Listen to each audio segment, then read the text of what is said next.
Hey y'all, welcome. Amanda here from Dwell Aware. I've been renovating this bedroom space, and the gray headboard did not fit the style that I was going for. So I came up with an easy and affordable solution. Let's get into it. My bedroom has changed a lot over the years. This is how it looked when we bought the house. I quickly changed it to this by getting rid of the popcorn ceiling and painting the walls white. I slowly embraced a more mid-century modern style, buying a gray headboard in 2018. It looked great with the room, but then I decided for a major overhaul, starting with building an accent brick wall. Have I ever laid brick before? No, but I wasn't going to let a little insignificant detail like that stop me. It was definitely a process of trial and error. I underestimated how big the wall was and how long it would take laying brick by brick, but I love the result. After the wall was completed, I added a small crown molding to the ceiling along with a scalloped accent molding. This molding is a fun feminine detail that adds some structure to the room. Then I installed more trim to the walls. You can see I'm making some stories for Instagram. Make sure to follow me there so you can get some daily updates. And I painted the lower half of the walls and the ceiling natural linen by Sherwin-Williams to complement the brick. By the way, I plan on uploading videos of these projects soon, so make sure you are subscribed and have turned on that bell for notifications so you don't miss any of them as they drop. So, I decided to paint this gray headboard instead of buying a new one because it was still in great condition and just needs a new color to fit the bedroom renovation.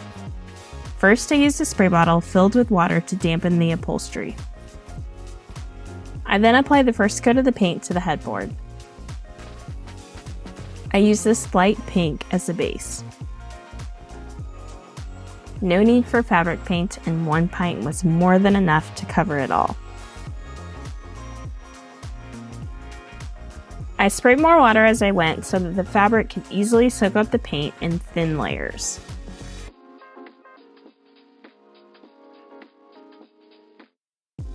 After the first coat, I did some light sanding using 2-inch grit sandpaper to make the dried paint really smooth for the next coat. It always amazes me how the second coat of paint covers so much more than the first. It just gives a much more finished look. Did I mention that I love doing DIY projects and sharing them with you? Like this video now and subscribe to my page if you haven't already. Another light sanding after the second coat for good measure. And here's the third and final coat of the base color, just to make sure everything is covered evenly. And now, on to creating the lines. I used a laser level that I love to use on so many different projects. I linked my favorite in the description.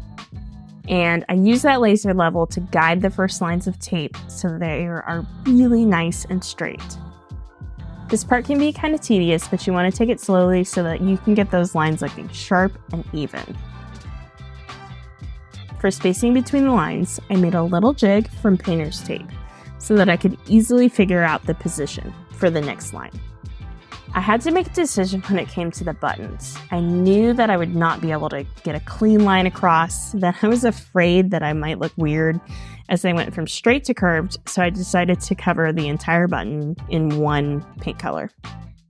Halfway through, I am feeling this vibe.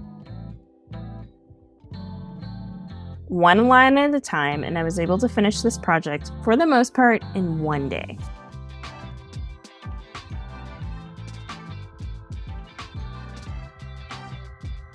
Waiting for the paint to dry between coats was probably the most time-consuming aspect.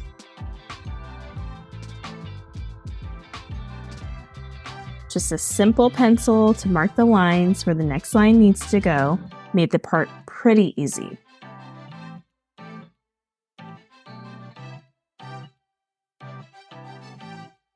For the lines, I used a chocolate brown, and I painted it all using a small paintbrush.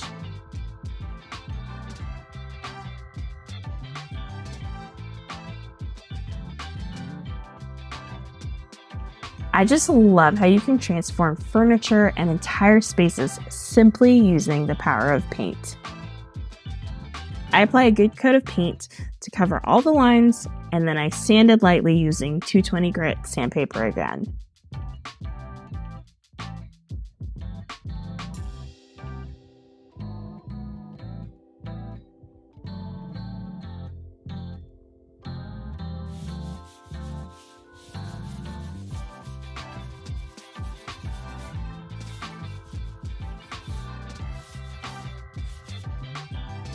I then apply a second coat to make sure that the coverage was even across the headboard.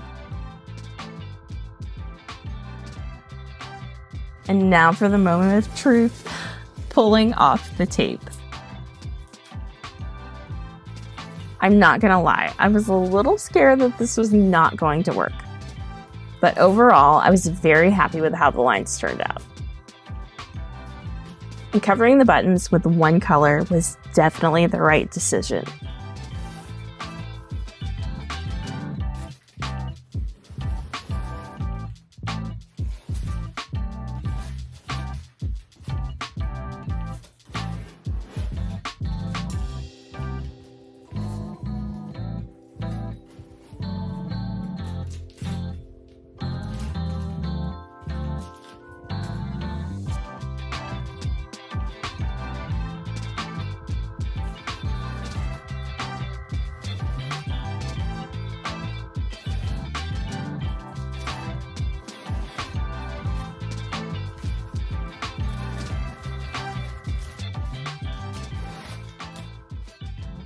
I went through with a small paintbrush to fix up the lines a little bit where the paint bled through.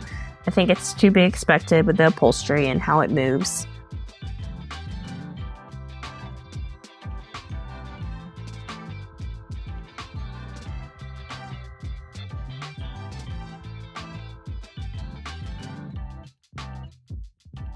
But y'all, I'm so happy with the result.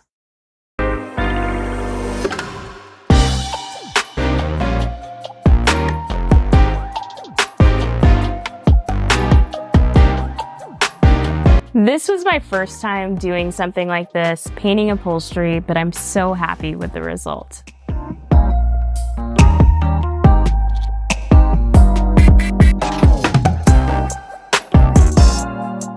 If you enjoy this DIY, please leave a comment, like this video, and subscribe for more DIYs and fun. Y'all be sure to dwell aware out there.